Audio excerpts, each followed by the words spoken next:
Does Ian ignore past events and story arcs in the comics?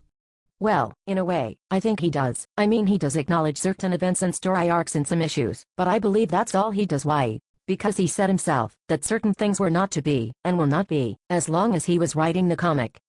For example, someone once asked him about the Tails and Barby situation in the comics. And he said that would never be as long as he was on the book. But he did say he would find a way to put some closure on it.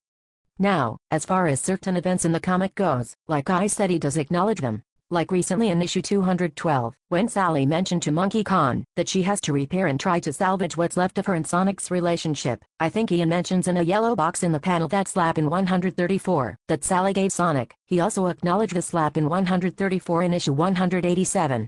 As far as story arcs like Mobius years later goes, when Ken Penders wrote the book and the story, he said that this was the future, but made us wonder how it came to be. Now when Ian took over, he continued the story, but also said that this was not the future, but a possible future, if not an alternate future. Ian does follow that up by having Knuckles' father sacrifice his life to save his son, instead of dying in a hospital bed, like Ken's version had him do. And then recently with what happened to Lein-Da in issue 211. What I'm trying to say is that despite all the arguing on how Ian is ignoring past events and all, he does. He just doesn't elaborate on them as much, and would rather forget they ever happen, and just start the characters out fresh in his own mind.